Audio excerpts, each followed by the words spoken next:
Hi, everyone. We'll wait just a couple minutes before we get going as we let people begin to join us. Feel free to use the Zoom chat feature to let us know where you're from. We'd love to see where you're from, so you can use the chat feature to do that.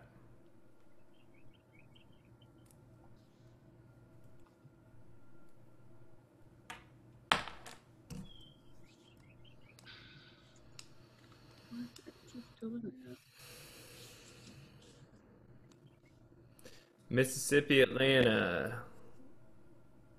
We got someone from Diocese of Rochester, New York, North Carolina, Athens, Decatur, Indianapolis, Warner Robins, Pensacola, Florida. Here they come. Now they start getting to where I can't keep up with them anymore. So with that, I'm going to get started. My name is Easton Davis. I serve as the Director of Youth and Young Adult Ministries in the Diocese of Atlanta, and I am serving as your moderator for today's call with our Province 4 bishops. This is the second of a two-part series on reimagining policing with the Province 4 bishops. And it's hosted by the Absalom Jones Center for Racial Healing. We're so glad that you're joining us. If this is your first Zoom webinar, you'll notice it's a little bit different from a Zoom meeting. You can see and you can hear us being the moderator and the panelists. We cannot see you, nor can we hear you. We can see your chats, though. So feel free to use that chat feature to have some dialogue or to comment on what's being shared with our Province 4 bishops as they share about the work that they're doing in their diocese.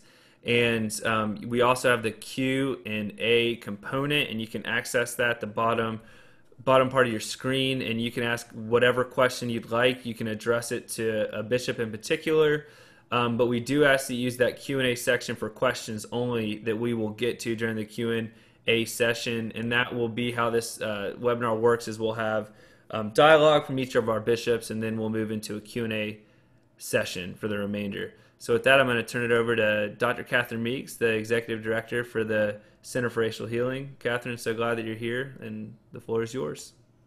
Thank you, and welcome everybody, and thank you so much for joining us and taking time out of your schedules to come and engage in this conversation.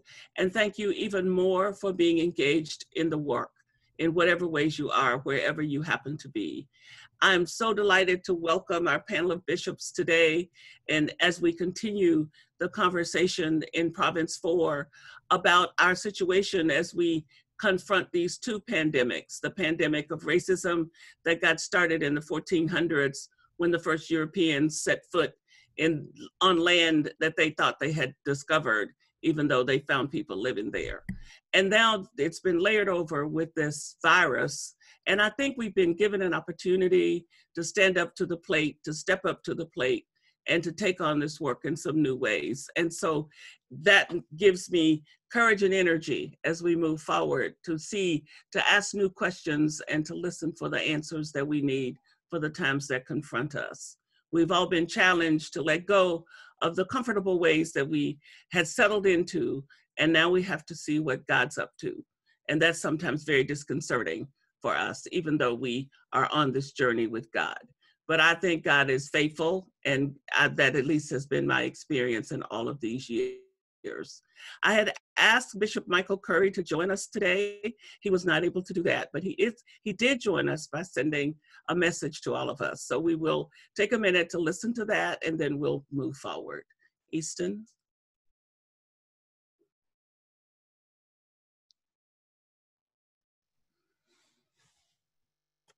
Hello to my brother and sister bishops of the 4th Province.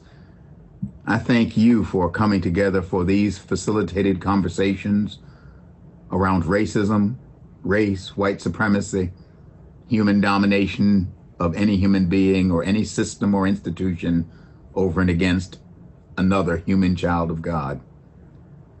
It is a blessing to be able to be with Dr. Catherine Meeks, the Absalom Jones Center for Racial Healing and Reconciliation, to have her and that remarkable center to help to facilitate these conversations. They're important and they matter.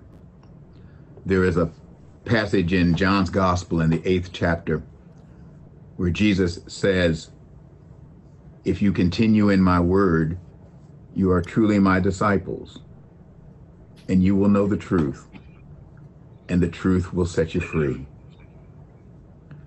These facilitated conversations are about hearing and speaking truth, telling sad stories, as Shakespeare once said, telling stories of our past and our present, and helping to figure out together how we can learn from the stories of our past and present to redeem that past and present, not by reliving it, but by living and creating intentionally a new future.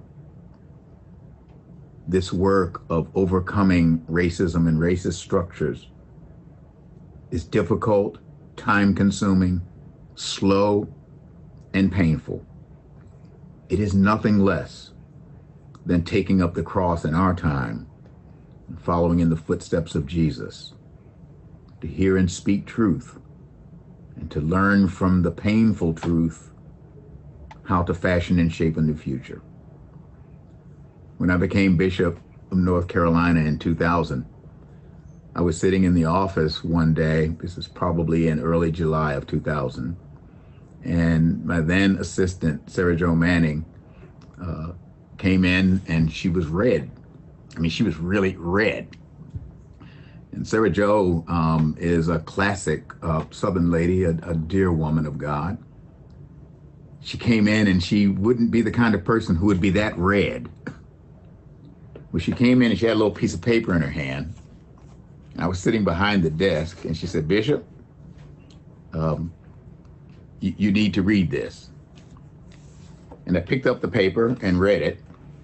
And the title of it was the Corbin Scholarship. And I remember saying to her, "Sarah Jo, what is this?" And she said, "It's a scholarship that you need to decide whether you will participate in or not." And when I read the scholarship, it said the Corbin Scholarship, established, I don't know, around the turn of the 20th century. And it then went on to say this scholarship has been established for persons of the white race in the Southern Diocese of the United States, and only persons of the white race who will perpetuate its cause are to be recipients of it. And I remember saying, "Well, Sarah Jo, now I see why you're red. You can't tell that I'm red, but I am." And I said, "What happens if I refuse to sign it?" She said, "Then some of our seminarians don't get the money." I said, "How long has this been going on?" This was 2000. And she said, "Well, since the turn of the 19th into the 20th century. And so I wrote a letter to the treasurer of the Episcopal Church and said I refused to sign it, and that this was unconscionable and it was time to change it, and got a standard letter back saying you can't break the terms of a will. And I remember going to the bishops of the 4th province. I was a young and new bishop, and naively, and I was the only black guy there then, and naively I raised the question and found out that some of the other ones had refused to sign for the letter as well. Others were quiet, which means they probably did sign and get the money. But eventually we agreed that we would start writing the Episcopal Church Center in New York. And eventually the court overturned the will and the terms were changed. Jesus said, "If you continue in my word, you are truly my disciples, and you will know the truth, even when it's painful to hear and know. But that truth will set you free." God bless you in this work. God bless you in this work, not just for these facilitated conversations, but for the long haul, the work of following Jesus and changing this society and this world from the nightmare it often is into the dream that God intends. God love you, and God bless you, and you keep the faith.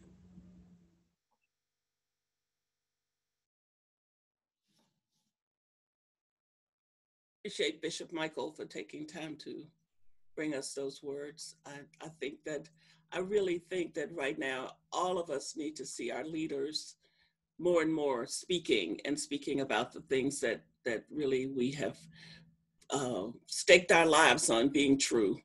And we need to know that our leadership is right there with us, whatever is in front of us. So as we proceed, I would start with Bishop Frank, and then we'll just go down the line here, and then we'll go to the questions. And I would ask the audience to please go ahead and start putting in your questions so that we have them when we get started with them, and we can get as many as possible covered. So Bishop Frank.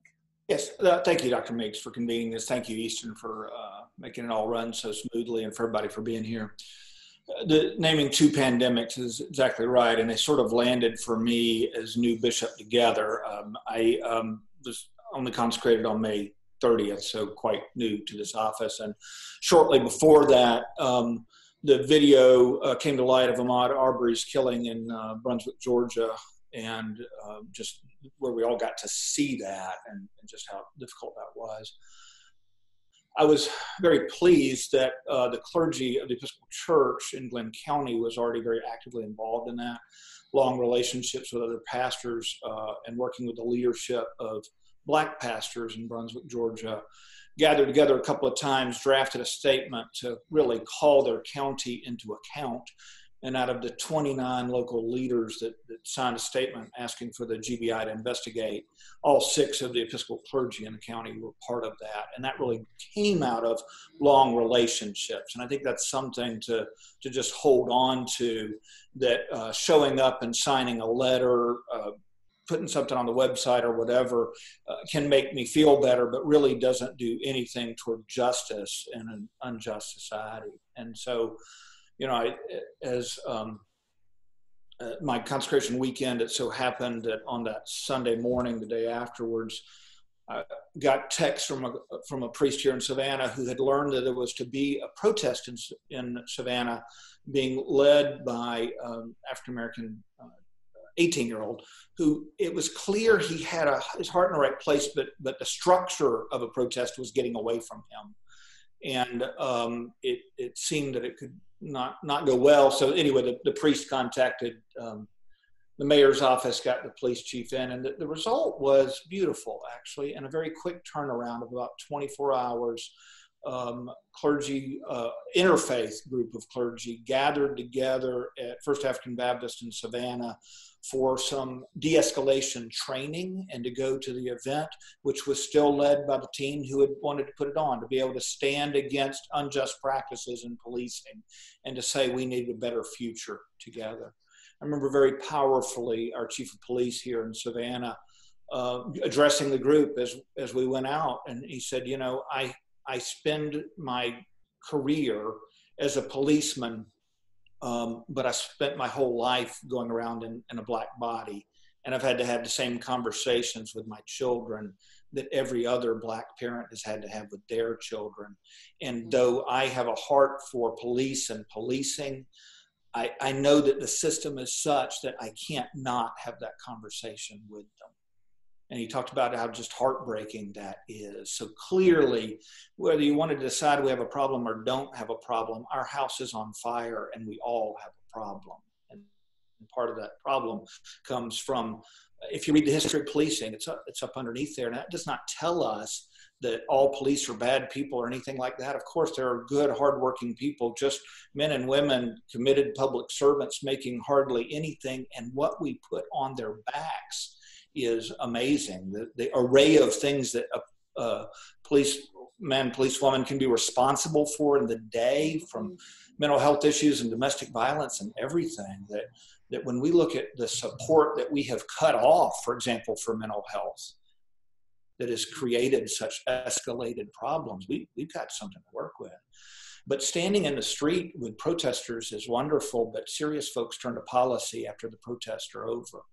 And if we're going to turn to the policy, we've also got to work on those relationships, which is where everything works. That's how we had a response when Ahmaud Arbery died, really just right off the property line of an associate priest at a pastor at one of our churches.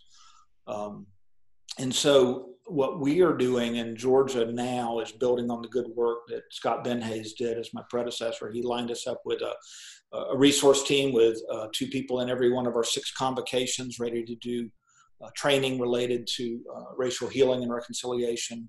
He started the Anna Alexander Center for Racial Healing. And so we already have a group of good people working, but we're focusing now together with Dr. Meeks on work related to reimagining policing. And specifically, if we can take our interest in policy and mirror it with deeper relationships with police, we think we're going to go further. And so we have received, together with the Diocese of Atlanta, a grant from the Episcopal Church, and we're working on in building up interfaith chaplaincies so that we are not in opposition with police, but working with them, hearing from them, even as we're seeking to build a more just system than the one we inherited. So I don't want to take up too much time from others, but that's really where we're working. Ongoing work related to racial healing broadly, specific work in this area that is working on the chaplaincy part of it and building that up. We already have people who are priests who are police chaplains. We're working at seeing how we can foster that, and particularly in given areas like here in Savannah, with working with interfaith partners to do that. So that's enough for this introduction, but thank you for allowing me. Thank you so much. Bishop Sam? Great, thank you, Dr. Meeks, and thank you, Frank, for your words, and great to be with all of you from Province 4 and from across the Episcopal Church. Frank, you referenced your predecessor, Bishop Benhase, Scott Benhase. I need to reference mine, Bishop Curry. The work that we're doing around dismantling racism and anti-racism work is work that began under Bishop Curry's leadership here in the Diocese of North Carolina. And we're continuing to build that out and deepen that work. And in order to talk about reimagining policing, I just need to provide a little bit of context in terms of the journey we've been on in the Diocese of North Carolina, and then speak specifically to reimagining policing. But the work began around education under the banner of becoming beloved community, which we really believe here is an incarnational expression of the Jesus movement. That's what the Jesus movement leads to, and beloved community is what we're called to. And we started, before I got to the diocese, with work around education and specifically anti-racism training, partnering with a group called the Racial Equity Institute, which has done fantastic work, not just in North Carolina, but at this point, their work is being spread throughout the country. And it's an intensive 2-day workshop that includes a detailed history of some of the specifics that have been left out of the history that many of us got in school. And that includes framing really discriminatory policies that were instituted early on and were generated by a white supremacist ideology. And all of the staff of the diocese is required to do the REI training. And then because it had such an impact on the staff, a scholarship was set up so that all clergy and lay leaders who want to take the training would have access to the REI training. So it began with this intentional deepening in education. And then about the time I arrived, we talked about this as clearly an existing priority, and we made it our first priority, again, under the banner of what it means to become beloved community. And at our second convention at which I presided as the diocesan bishop, we actually heard stories. So now we shift from education to history, and specifically our own history. And we heard stories from 3 different congregations that are historically African-American congregations in our diocese that have had different experiences, different trajectories, and different journeys. And there were painful truths that were shared in those stories. There were moments of excitement and growth and hope. And all of that became a part of what we now have embarked on, which is a journey to understand our own history and to tell the truth about our participation in systemic racism in the Diocese of North Carolina as part of the church. Because without that truth-telling, we can't come to a different place in the future that we're trying to imagine and see. So history was the second part, and now we're actually trying to make some structural change in our diocese, and that has included, but not limited to, we hired in my time here a missioner for Latino and Hispanic ministries, Daniel Robayo, and a missioner for Black ministries, Catherine Walker, who are an integral part of our team and our congregational development work in the diocese. We have extended the anti-racism training to all the governing boards of the diocese, including standing committee, diocesan council. We've done some recent work with a group called Visions that started in Rocky Mount, North Carolina, now is based in Cambridge, but some focus group work to assess as we look ahead, what are the issues around diversity, inclusivity, and the problem of systemic racism, and what do we need to do to redirect and to reimagine. So that brings us to, well, there's one other piece, a part of our diocesan work, and then we'll go to law enforcement. But we also revamped completely the curriculum that we'd been using as our own diocesan curriculum. It used to be called Seeing the Face of God in Each Other, and now it's called Dismantling Racism, Reclaiming Our Baptismal Covenant. And our consultant for that work was actually Dr. Catherine Meeks, and we're very grateful to her for helping us to recreate the focus of that work around dismantling the systemic racism in our diocese. Law enforcement, more recently we've been involved in conversations with the governor of North Carolina and asking for change in the training, orientation, and the policy for our police departments in the state has been a focal point of the conversation.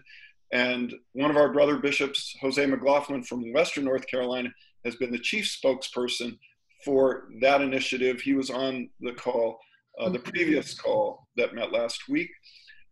As many of you know, Bishop Jose is a former law enforcement officer and did that work before becoming a priest and now bishop. So he has some unique credibility which he brings to those conversations. In addition, one of our congregations piloted a program locally, All Saints Concord, began taking the REI training that we had experienced and that they had experienced, and they obtained a grant to actually provide funding for the local public school teachers to undergo the same REI training.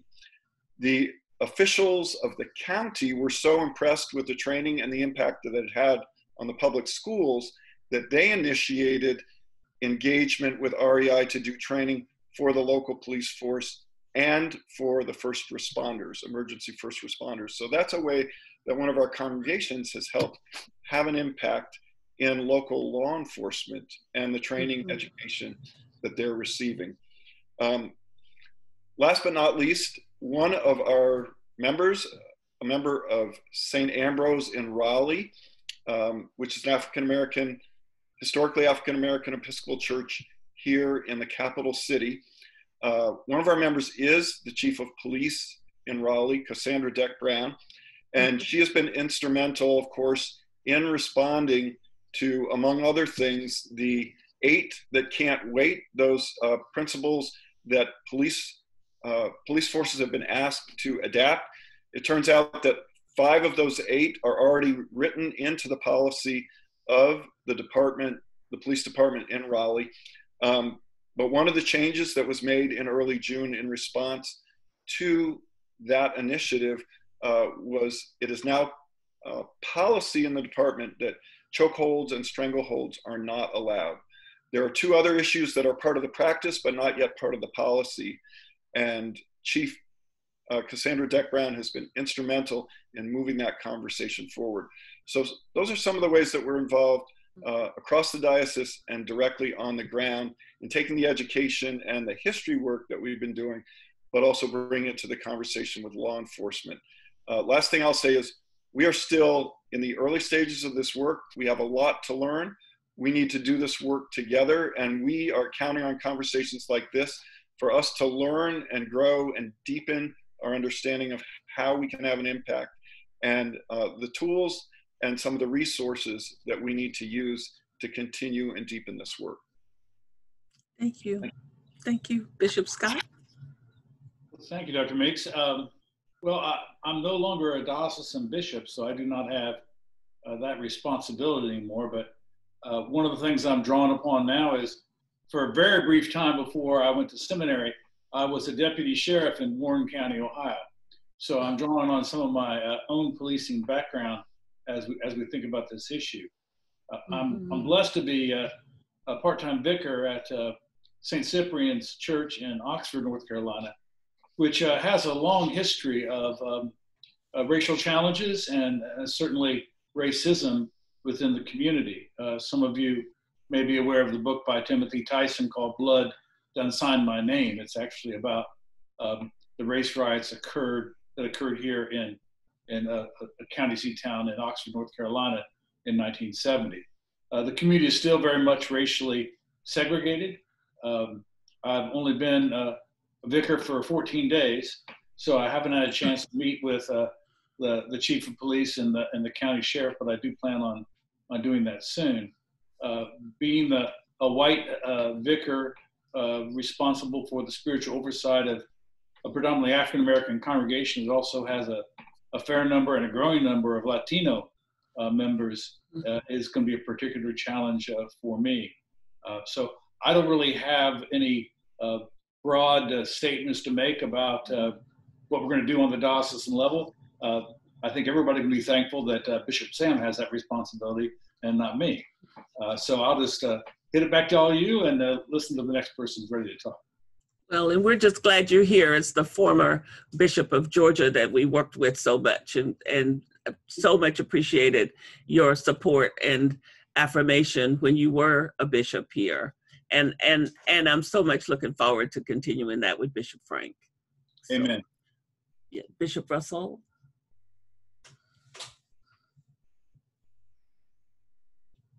Thanks again to Dr. Meeks for gathering us together. I serve in the Diocese of the Central Gulf Coast, which is basically the panhandle of Florida and the lower third half of Alabama. And so I have the peculiar privilege and pleasure and responsibility of working with not only 53 counties, but 2 governors and 2 states. So that makes life kind of interesting. Just a little bit of background. I want to harken back to what Frank said about relationships, because that's where it is for me in regards to this issue and wherever we're going to go as we move forward. 17 days after I began in the Central Gulf Coast, I was not even ordained yet. I was bishop-elect at that point. 17 days after June 1st were the killings at the Emmanuel AME Church in Charleston, South Carolina. And I remember feeling at the time just like there was something I needed to do. I was not yet the bishop. What can I do? And so what I did, to the great resources in this diocese are our 2 historical African-American congregations. So I went to both congregations and spent an afternoon with them, and just to listen. And I learned an incredible amount. It was a raw time. It was an honest time. And I'll never forget, though, at Good Shepherd in Mobile, this fellow about my age, he was getting very animated, and he said, you know, the real issue is you don't know me. And I heard that as personal, and I also heard it in a much larger tone, that you don't know me. And I took that as a challenge of the last 5 years. He was right. And I've tried to get to know the folks at Good Shepherd and also at St. Cyprian's. And out of that, and this is not my doing, but I'm just really, really proud and excited about them. These same folks at Good Shepherd, they've gotten a grant, and they are implementing a workshop that I'm hoping that we can get as many clergy and vestry members on. It's a 2-night workshop on implicit bias. a little bit of a different slant. But the real exciting thing is that they are engaging with the City of Mobile Police Department to actually have that workshop and to host that workshop. So these are good Episcopalians who are doing the work in this area that we're talking about. But you know, this whole notion of kind of the building on relationships, it goes both ways. It's not just with my congregations; it's also with those in law enforcement. Before I was a bishop, I was up in Brother Key and Sister Glenda's diocese, and in one of the wealthiest zip codes of the South, and we wanted to know what was going on in our neighborhood. We wanted to know what we could do to reach out to the people around, and somebody in the congregation on the outreach committee said, why don't we invite the local police officers for dinner and a conversation? And I thought, well, that's interesting. And out of that, we also invited the fire department, and they came. And I'll never forget the police officers. They really enjoy a good meal, and they enjoyed a good conversation. And they said nobody had ever invited them to this type of a conversation before. And I want to underline that. Nobody had ever invited them into a conversation before. And what we learned in that night is that there was a great deal of poverty in this very rich neighborhood. And so I guess what I'm saying, by saying that, a lot of times with the issue of racism and other issues like this, we don't always know what we really need to know. And what we think we know probably is not helpful. And unless you invite folks to the table, you're not going to know. And that's what we Episcopalians do, or we like to think we do. And that's invite people to the table. So, you know, I think for me, it begins in those type of conversations and relationships, you know, restoring all people to unity with each other and God and in Christ Jesus. And so out of that, you know, specifically with this issue that's on the table for us today, I've actually asked all the clergy in the diocese to let me know who in their congregations are actually in law enforcement, and who in their congregations are involved in the criminal justice system. Because I don't know. I know that I've confirmed several of them because they've told me, but I want to learn from them. I still have a lot to learn before I know what to do, and so I'm kind of in that mode of just kind of listening. You know, I think Frank said it, and I've heard Jose say it as well, that, you know, there's so much that are placed on law enforcement officers. They you know, one minute they're social counselors, next minute they're therapists, the next minute they're dealing with violence. I mean, 5 minutes before this event, my wife just had a car accident in a parking lot. It was nothing. But the guy that was involved with it wanted to call the police. So here, you know, all of a sudden, you know, here's a law enforcement officer getting involved in something that I'm not sure is that what their vocation is about? So again, how do we learn from that angle? I think is really important. And I'm going to say this too. You know, what is the bishop's role in this? Some bishops are far more about advocacy and prophetic voices. Some of us are more pastors. You know, I kind of come at from the angle that my job is to encourage the local congregations to get involved with their, how is it that they want to get involved with the issue of racism in a systematic way? I mean, in the systems. And I know that, you know, we're talking about reimagining policing, but, you know, I got some folks in my diocese, you know, like somebody who lives in my own house that might say that's the education system. And I've got others who say it's prison reform. And I have deacons in my diocese that are working on voters' rights and education. So there's lots of ways. But I will tell you that I've been very struck, Dr. Meeks, and I hope that you will quote again what I've heard you say a couple of times now, that this is about saving lives now. and I can't remember exactly how you worded, but I haven't heard you say it yet today, so I hope you'll say it before we leave. Yes, well, I think that when the house is on fire, it's not time to start discussing why people didn't have insurance.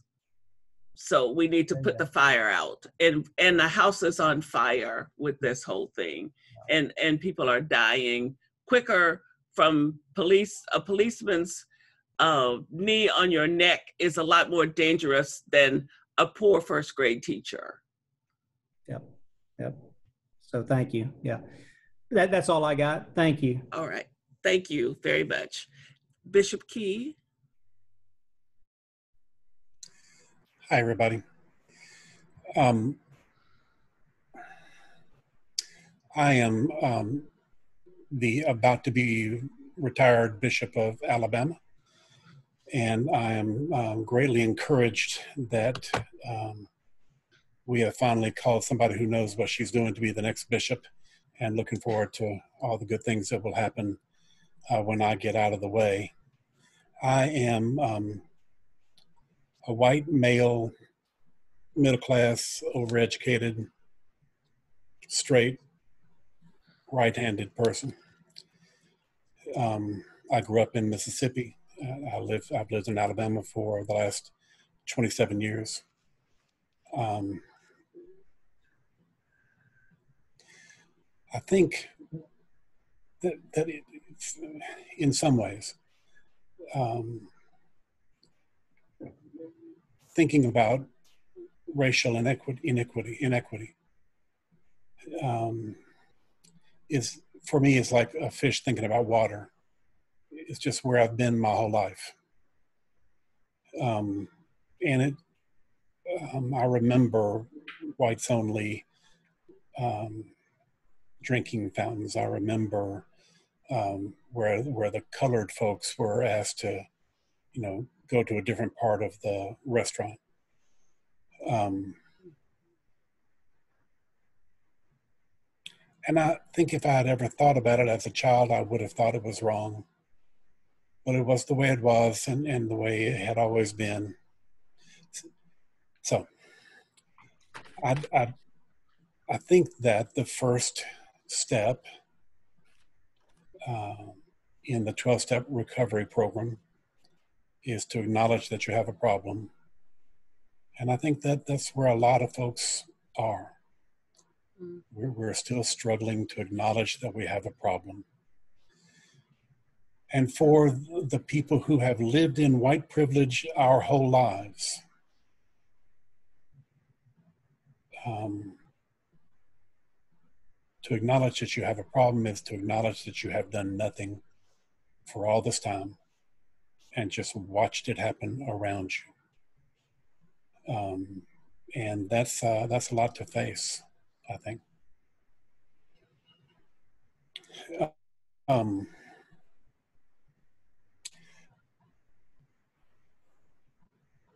In Alabama, we are a conservative state, a red state, a deep, dark, angry red state.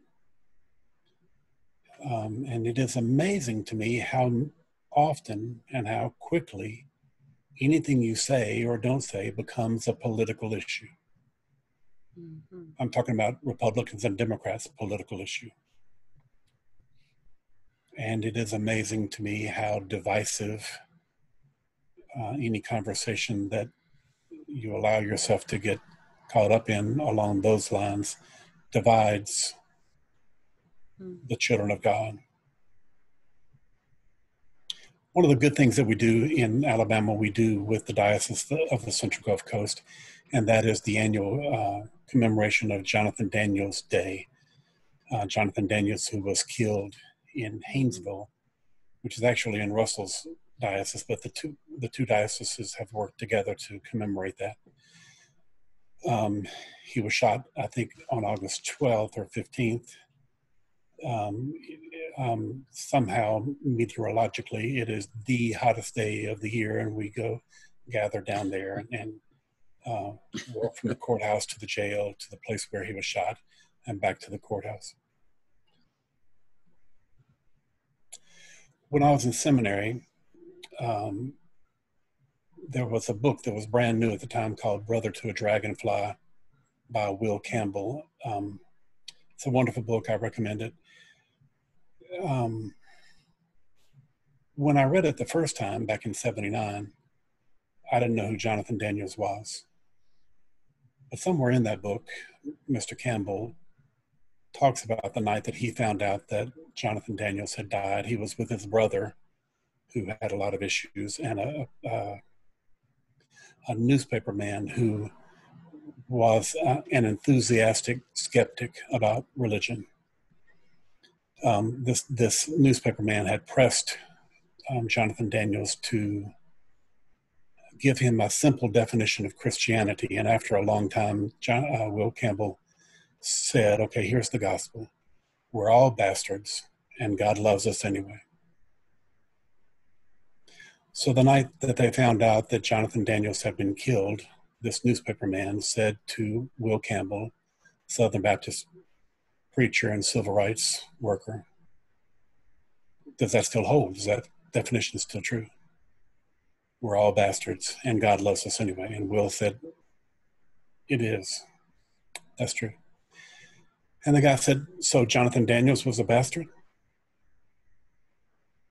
And Will Campbell had to really struggle with that because he knew Jonathan Daniels and he knew he's a sweet, gentle man. But he also knows that we're all sinful people. So he said, yes.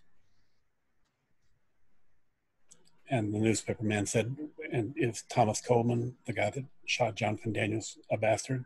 Will Campbell writes, that one was easy. Yes, he's a bastard. Now, the newspaper man said, now, which of those two bastards does God love the most? And Will Campbell said he had a revelation. And the revelation is that God loves all of the children of God. All of them. There are a lot of people who, maybe I could say, are closer to Thomas Coleman than to Jonathan Daniels, who are members of the churches of the Diocese of Alabama, and maybe the churches of your dioceses as well. And it just seems like we need to really make an effort to remember that God loves all of them, not just the progressive ones, not just the ones that we agree with. God loves the racists too. And how do we bring them along? What's the best way to bring them along? So I obviously have a lot to learn. The more I talk, the more you understand that I don't know what I'm talking about. So I'll stop, but I do thank you all for coming to be a part of this conversation, and thank Dr. Meeks and Easton for putting it together. Thank you, Bishop. Bishop Glenda. Well, thank you, Dr. Meeks. I was looking on my calendar. I think I've been a bishop 19 days now, and so I'm really getting long in the tooth. I actually believe I am the youngest in terms of last ordained, and I'm one of the COVID bishops with Frank Logue, and we call ourselves the Aberdeen bishops. But I'm just glad to be sitting among these gentlemen here and being part of this and talking about it. Years ago, I was a university president, and in that time, I was in Montgomery, Alabama for a number of years, and the university owned some property, and there was a little plaque on a stand out front of the property, and we'd owned that property for a long time. And honestly, on one side of the plaque, it said, because it used to be right behind it was a site of a theater that was full of water and condemned. And on one side of the plaque, it said, Hank Williams got his first award in country music in this theater. And, and on the other side, it said Rosa Parks was arrested here on this corner. And the university owned that land. And I embarked at that time with Troy University Board of Trustees to build some kind of something other than just a plaque in honor of Mrs. Parks. And so the university set about building a library there for her, and we got her permission, and she became part of it. And I met a man on the board of trustees. It was his first meeting. He was the first member of our board as a person of color on the first day that I took the project there, and he and I teamed up. And so that was many years ago now. 2 days before my ordination, I was asked to come to Troy, and it's my little brother's diocese. But I was asked to come to Troy and talk to a group of people with this gentleman who was my friend for all these years about a situation, about a reaction of their university police, actually police chief, to the killing of George Floyd. It was not a very good reaction, and he got himself fired over it, but the community was up in arms. And so I went to a prayer breakfast there and spoke, but I spoke second. And the person who spoke first was my friend Lamar. And he got up and in about 10 minutes had everyone there stunned, because he told the story of what it means to grow up as a person of color in a small town. And even though I knew him through all of that, working with Mrs. Parks and all the people around her, I did not know him. I had never asked him what, I've been on planes with him. I'd never asked him. And it was eye-opening to have never asked this man who, I mean, we were working on a project that would seem it would make it easy. And it drove home to me that if I can do that, everybody has that blind spot. I had a huge blind spot, and he opened the eyes of everybody there. You know, Troy's not a big place. There were about 150 people in the room, and I could tell, and there were black and white in the room, and they were done with the past.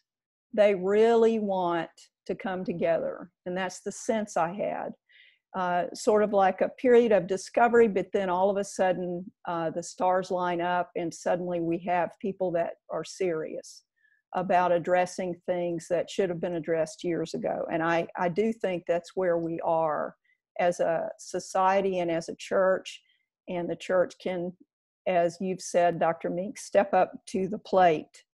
One of the tools that, of course, I get the key tells me what to do, and I go and do it. And he sent me the racial justice inventory that Stephanie Speller sent out, and I've spent some, and I hope everybody takes a look at it and uses it. It was a great truth-telling tool to use with our Commission on Truth and Racial Reconciliation. Great tool. It helps you realize that even though you may have looked deeply at an issue 5 years ago, you haven't looked at it lately. You haven't really asked the hard questions. You don't really know down deep what the parishes are doing. And that was sort of what I concluded at the end of it. I also concluded that in our state, and I'm sure in every state, there is a wealth of there are a wealth of sites and places that we can build pilgrimages to. Jonathan Daniels, Haneyville being one, but there are many others that we can build pilgrimages to, and that we can reach down in our parishes and build those pilgrimages and open the eyes of the young and the old together as they learn. Because if they're like me, they have a lot to learn, as I did. And among the many resources that we have are, I guess the biggest one I see is a sincere interest and a sense that we want to respect the dignity of every human being. Therefore, that's going to be hard work. That means on all sides. As I've listened, I've realized I've never had I've never talked to policemen about this. And so I feel like I'm in a process of being, having my eyes opened and of trying to help others open their eyes as well. But I think at the same time, we have people interested in the resources are coming at us, and we can put those to use. And with God's help and hard work, we can not let George Floyd's death have been just another in vain statistic and go on to the next person. We just can't do that. Time has come. So yes. Thank you. Thank you, Bishop. Bishop Brian. Thank you, Dr. Meeks. Good to be with you today. Thanks for doing this. And it's good to be with these other colleagues as well. Similar to what Frank started off with about the importance of relationships, I have to go along with that, because it's those relationships that often put us in the rooms and in some of the places where we learn of some of the real disparity that we see racially throughout our world. And certainly on the ground in Mississippi, whether it's in our jail system or whether it's in law enforcement or otherwise. One of the ministries that I've come to really enjoy in my as a bishop has been visiting Parchman periodically, and I used to go twice a year. The last year has been very difficult because of all the dysfunction there. But when I'm in Parchman visiting the wards and doing a service, whatever the case may be, it's the disparity and the or should I say in some cases the clarity about the effects on the African American community is really obvious, particularly when you speak with a couple of the residents there and hear their stories, and then speak with some of the residents that might happen to be white and hear their stories, and it's obvious that there's our system is really stacked against the African American population. But at the same time, I couldn't agree more with with just the reality that policing needs to be, or law enforcement needs to be reimagined and rethought. When I was a parish priest in the parish I served, that I was elected bishop from, the sheriff of Hinds County, and also that he actually also serves as the chief of police for the city of Jackson, was one of my parishioners, and he asked me to serve as a chaplain to the sheriff's department, and I agreed. Was happy to agree to do that. I felt it would be some good community service, and plus he told me I was going to get to carry a badge, so I thought that was really cool. And so I went to meet with him and was sworn in, and he said, one of the other things I need you to do is to serve on an ethics board, and in particular, this ethics board was charged with hearing complaints against officers. And so I said, sure, how often does it meet? And he told me, we call you when we need to convene. So one of the first things I had to convene for was a hearing for an officer who was involved in a domestic dispute in his own home, or was charged with a domestic dispute in his own home. And sat there, and we were around a table, and he came in and told his story, and I was really the only person who wasn't professional law enforcement at that table, and most of them were senior officers, whether they were from the police department or from the sheriff's department or the jail system or otherwise. But in this case, it was described about how his son had called the disturbance of the peace, and the person accused had been found to be intoxicated, and as we were going through this whole thing, I was scribbling some notes on my hand and about the time that it took place and all that sort of thing. And when he left the room and we started talking about it, the conversation immediately went to the proper punishment. And as I was hearing this man's story, because some of them knew him, we were told that his wife had died from cancer about a few months, about 14 months earlier, and as I began to hear this, one of the things I cued in on was the fact that this disturbance of the peace took place a couple months earlier, and his wife had died about 14 months ago. And so I asked some questions. I felt inclined to ask some questions. And it turns out that the night in question was the anniversary of his wife's death. So, you know, immediately as a pastor and somebody who'd been in parish ministry and otherwise, I immediately went to, that was one of the most vulnerable nights of his life. And at the same time, he's dealing with a teenager who had, you know, I don't want to hypothesize about what the teenager's state of mind was, but that person was in their own state. And so you can imagine the dysfunction. As a pastor, it was a natural for me to go to that. Now, I'm telling you the story not because I think this person needed to get a free pass because it was the anniversary of their wife's death, but it was something that for me was clear needed to be considered. And it was something that to me was clearly needed to be factored into this. And so, you know, I tell you this story because our law enforcement folks aren't necessarily trained to be chaplains, social workers, psychologists, and otherwise. They often have to double up in doing that, but it's not something that they're trained to do. And so we need all those voices in that room, whether it be the chaplain, whether it be the social worker or otherwise. And it also became clear to me how challenging the position of law enforcement is. It's an incredibly challenging line of work. These men and women put their lives on the line every day. But I believe things need to be reimagined, and we need to give the men and women who take this on the tools to really be, you know, that was the term, peace officers, to be peace officers in our midst. And the sensitivity around racial issues is absolutely imperative, particularly in today's world. If we fail to do that, we fail the coming generation. And we're at a point, like Dr. Meeks, you said the house is on fire.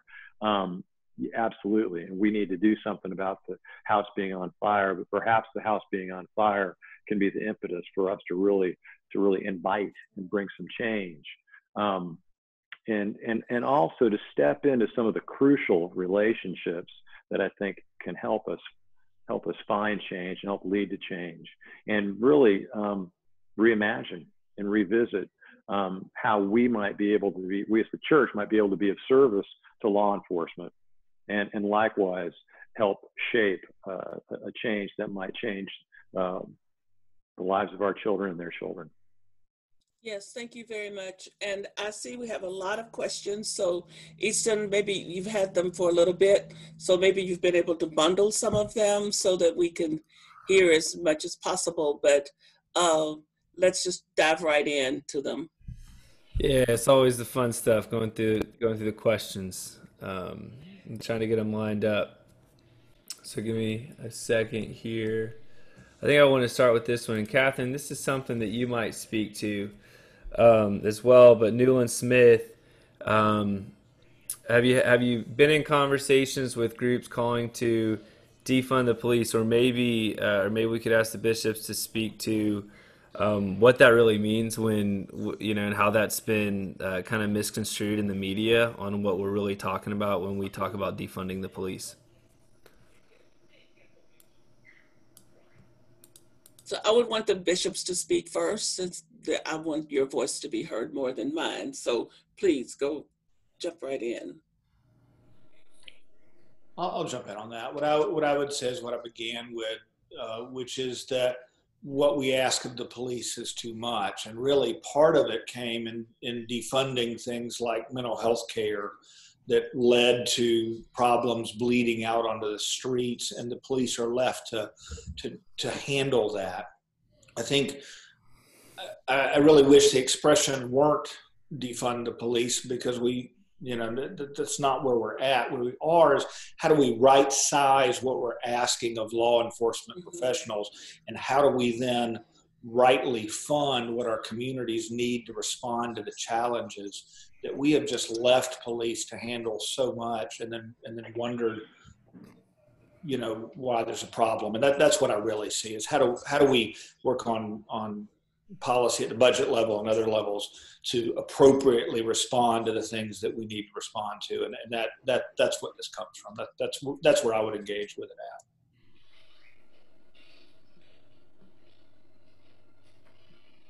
Well, absolutely, Bishop Frank, and I think that it sounds very revolutionary to say let's defund the police, but then after you say that, what is your plan? Right. And the plan has got to be something that makes sense for public safety. And public safety is a bigger issue than just policing. So I think those are the kinds of questions we have to engage. And I understand that people need to be revolutionary. Also understand that when the revolution's over, somebody has to say, what's the structure now that we're going to live into? So both of those conversations have to go along, but we've got to be, we are the church, and we are people who should be able to hold revolution and practicality together so that we can end up somewhere other than just standing in polarized arenas. All right, Easton, let's move along. Yeah, okay, this one's from LaFawn, who I know is a member of St. Luke's in Atlanta. And what are your thoughts and recommendations for the removal of statues, monuments of Confederate officers and so forth, or changing the names of some of the roads? Like, I know close to me we have a Jim Crow road. It's named after a different Jim Crow, but like it's a conversation I've been writing to the local city officials about. So leave y'all with that.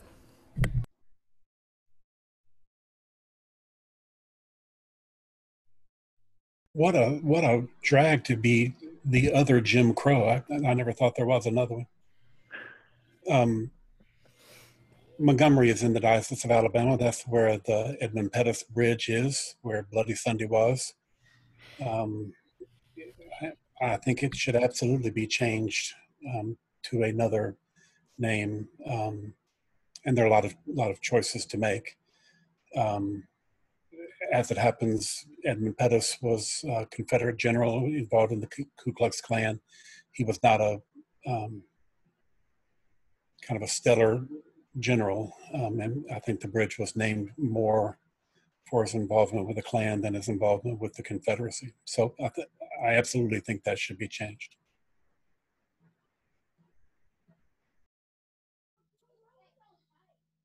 And what about others of you? Yes, Bishop. I'll say a word that's been a very lively topic in North Carolina and across the country, but in particular in North Carolina, there's a statue that was at the University of North Carolina for years called Silent Sam, which many of you know the story, and it actually has been removed. It was removed in a protest.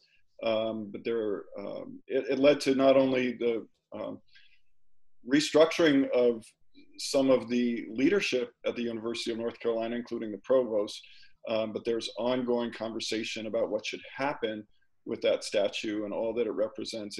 It was erected in the Jim Crow era, as I understand it. On the flip side, the history department in the University of North Carolina is one of their buildings is also named for somebody that has a history of racist and white supremacist rhetoric and ideology. And the history department is currently approaching the administration to change the name of the building to the Pauli Murray Building.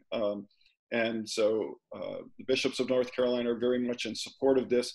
It's a way of not only changing some of the identification with these historic either monuments or sites, or in this case, a building that's a part of the educational system, but also claiming some of the untold stories that need to be lifted up, raised up, and celebrated that are also part of our history.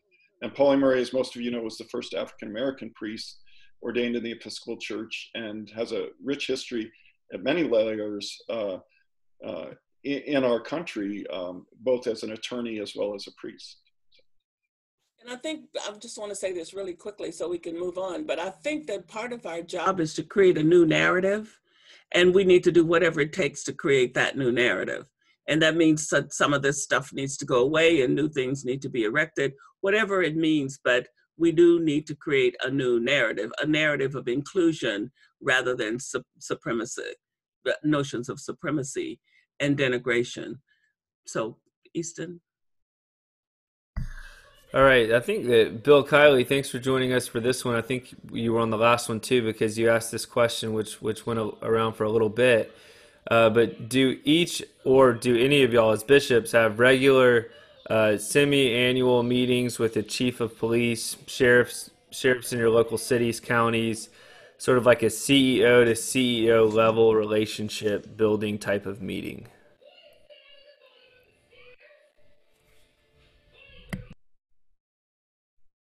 Yeah, Ethan, I wouldn't call it a semi-annual or an annual thing, but as periodically, I do try to reach out to the sheriff of Hinds County as well as the chief of police. And I was really excited back at Election Day in 2019 because the gentleman who was elected the chief of police, sheriff, is somebody I've known for a long time. So I was looking forward to creating that relationship with him. But the COVID and stuff has made that difficult. But those are relationships that I value and have tried to always nurture. I guess I like the CEO to CEO type analogy. Yes. I get that. I think as bishop, my role is a little different in that I have a lot of cities and towns and counties. When I was a parish priest in a given county, I had a good relationship with the chief of police in Kingsland, Georgia, and the sheriff of the county. As bishop, I'd prefer that priests foster that because they're embedded in the communities in a way that's harder to do. I mean, I am in Savannah, but I'm also on the road, and so I think we have some good relationships, and I think the bishop's role is to encourage, hold up as good examples and foster that sort of thing, not because I don't value it and want to put time in my schedule, but because I value it so much that I think it needs to be part of ongoing relationships with somebody really connected to that community in a way that we get. I got 2/3 of the state of Georgia. There's a lot of communities. There's a lot of towns, and to make it more meaningful, you see what happened after Ahmaud Arbery, the video came to light, really came out of it. Again, I say existing relationships, but we found we did not have the good relationships with the police we should have fostered. So even as it revealed something strong among pastors, it also revealed a lack of connecting to police in that way.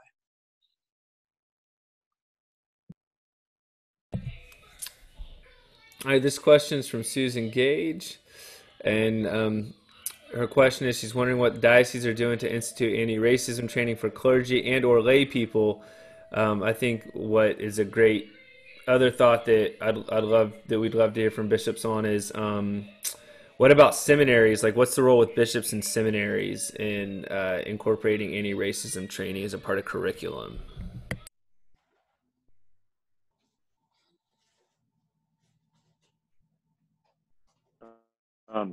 Susan, that is part of our anti-racism training, is part of our requirements for ordination while someone's in seminary. It's a requirement just like CPE is.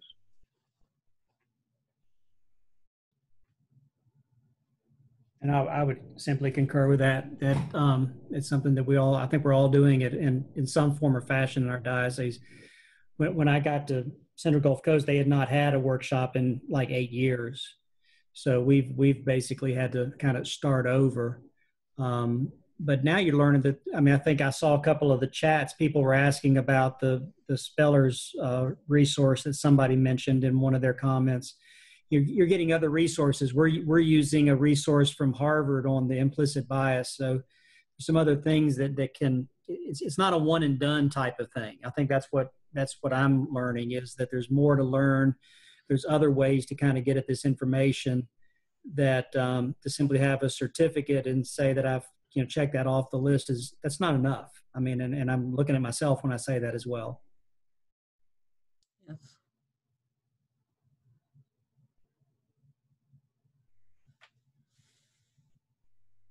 Catherine, did you want to add anything to that, to what some No, of the centers let's doing? just let's go to another question because we've still got so many. That's good. Yep.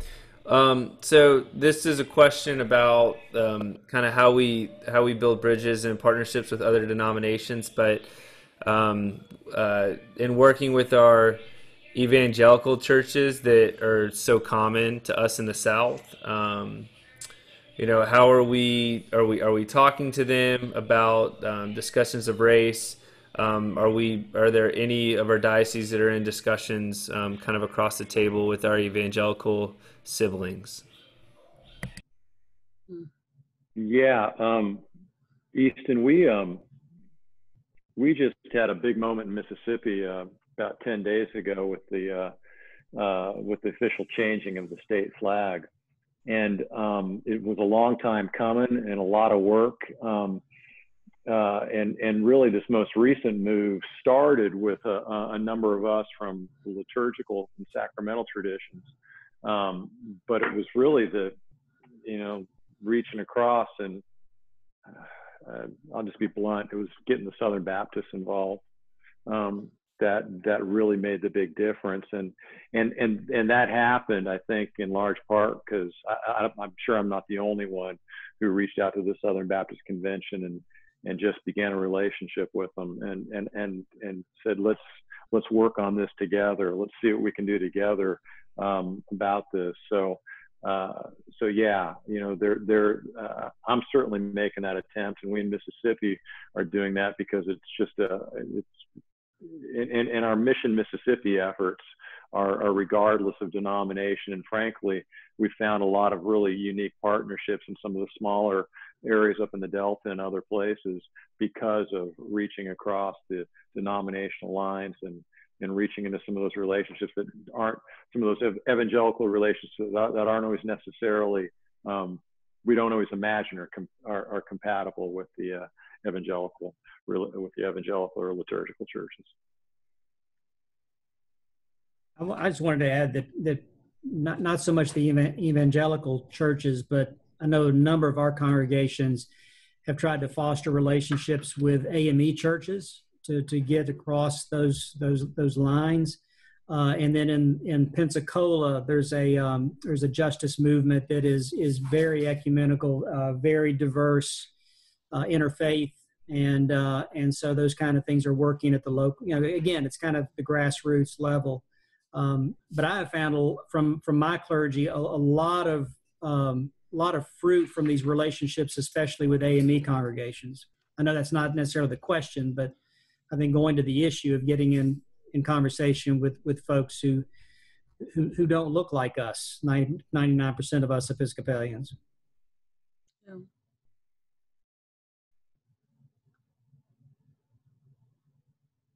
I think we can move on. I think Bishop Scott Benhase, were you going to say something? I would just kind of challenge some of the premise of the question. The questioner said historically, the white evangelical church has been the harbinger of white supremacy thinking. I don't think that's true. I think they've been one of the harbingers, but it's been across the board. I don't think it's fair to hit the evangelicals over the head with this. It's all of our problems. It's all the church's problems, not just the evangelical churches. Yeah.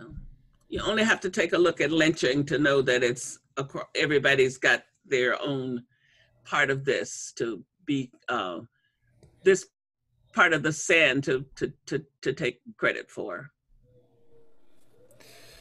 Let's see, we've got a question here. I think this one would be a good one for maybe every bishop to speak to, but what currently keeps you up at night in regards to this work?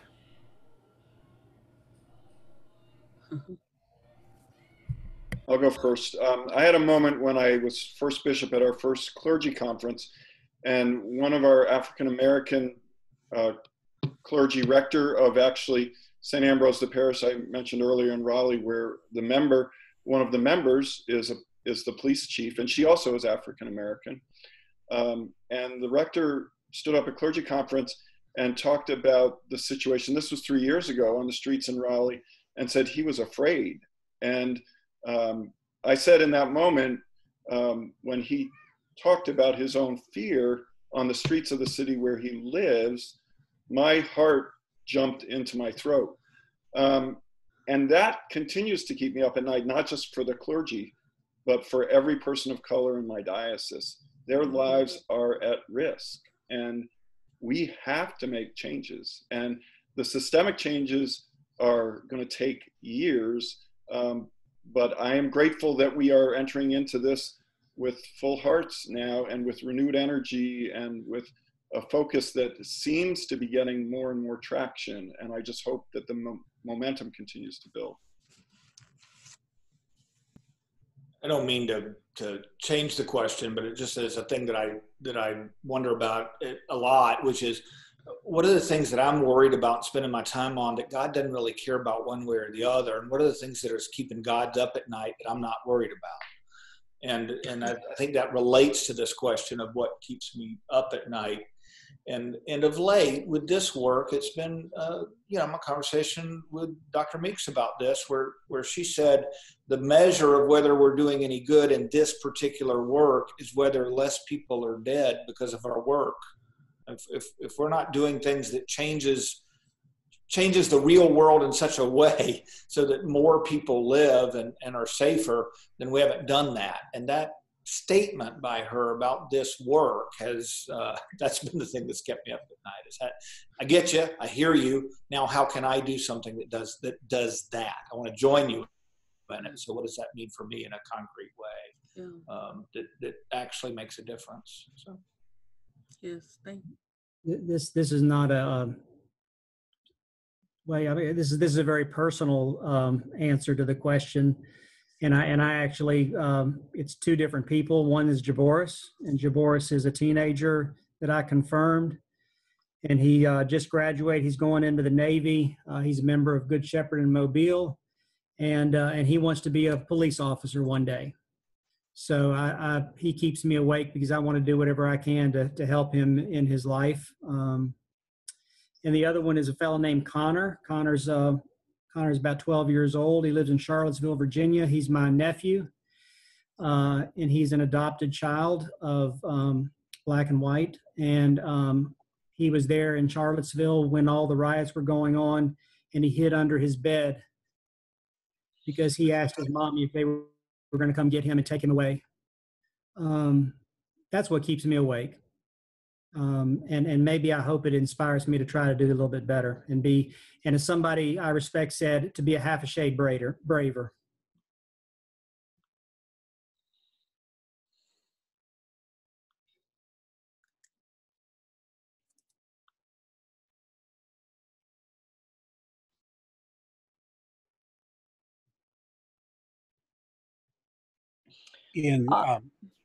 Go ahead, Glenn.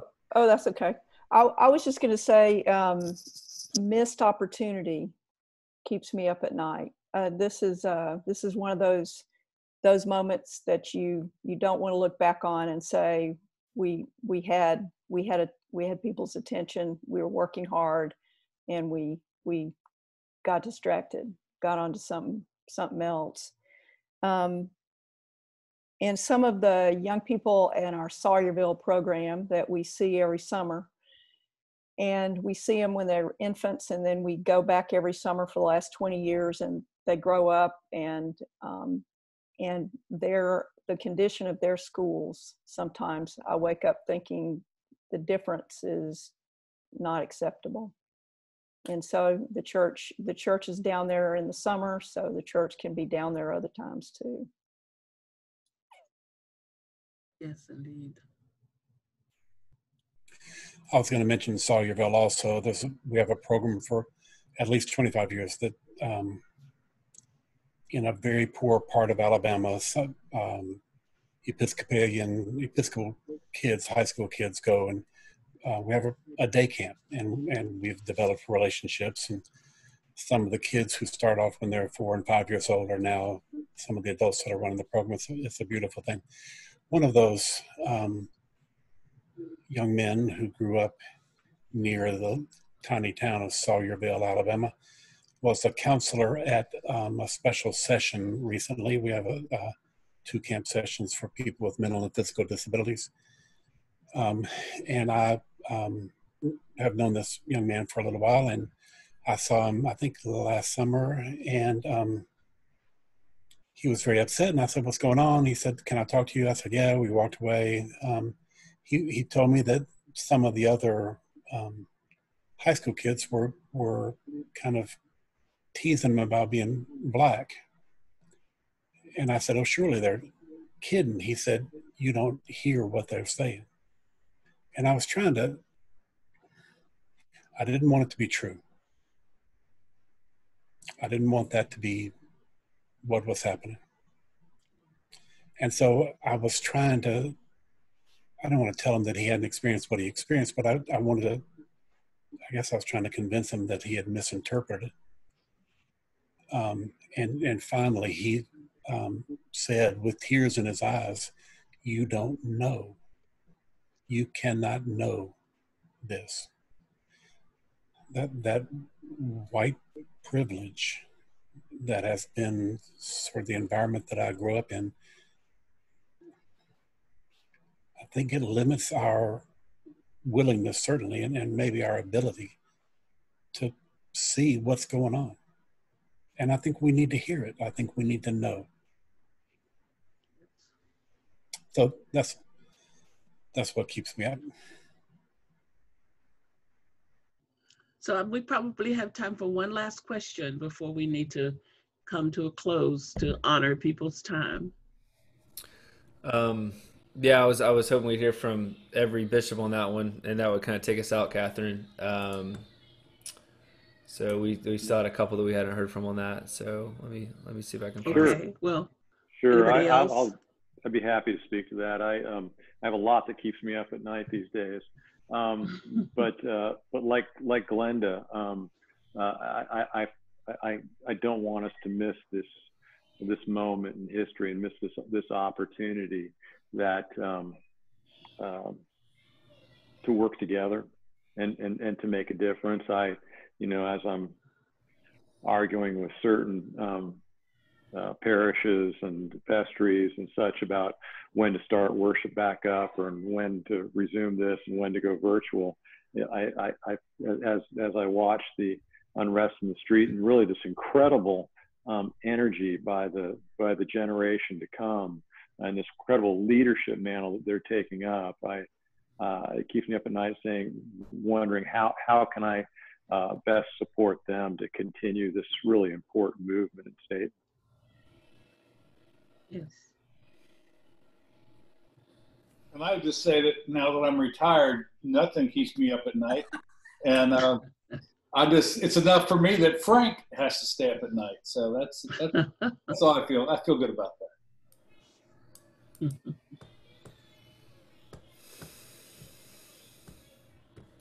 Catherine, we're at 5:27. I mean, a lot of these questions I think are going to take more than a few minutes to answer. So I guess, as always, there's not enough time, but we figure an hour and a half is about what we can manage with this kind of format.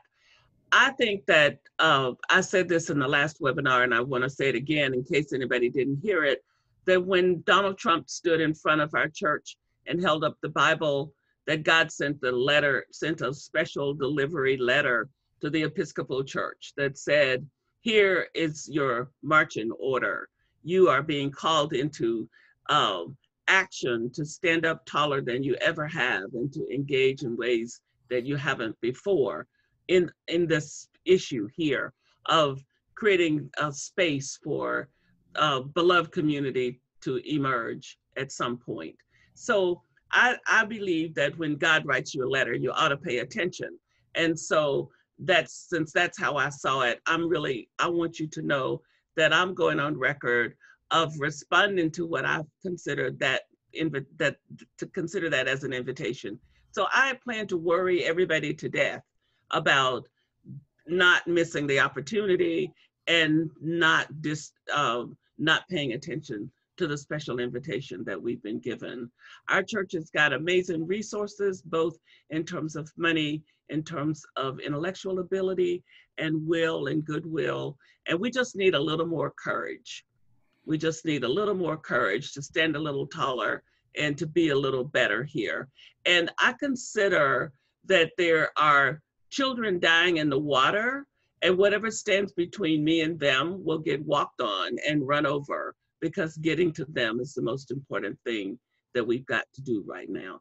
So I appreciate all of you bishops for the ways in which you have been doing this work in your diocese. I've been in most of your dioceses working with you from at one time or another. I appreciate that. I appreciate you all. I appreciate you responding to the call to come and participate here today. And I appreciate the fact that you are willing to be bothered by the Center for Racial Healing and me and all of the other folks that I can get to bother you. We're going to do something different in the former slave states. We're going to get this right. And we're going to be able to then be a blueprint for the other parts of the church in terms of how do you build relationships and how do you try to save lives. And we've got to save some lives. And 2 of those lives belong to me, 2 wonderful 30-something-year-old Black men that every time they leave the house, I'm not as comfortable as I am when they walk back in the house, because I never know if they'll get back. And I don't want to live that way. And I want the world to be a place where parents like me don't have to live that way.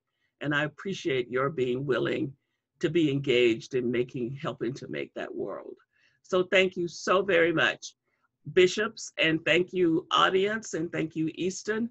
And bishops, I will be in touch with you in a little while about some next steps for us to take together. Many blessings to everybody. God bless you all. Thanks for putting this together. Appreciate it. You're so welcome. Thank you.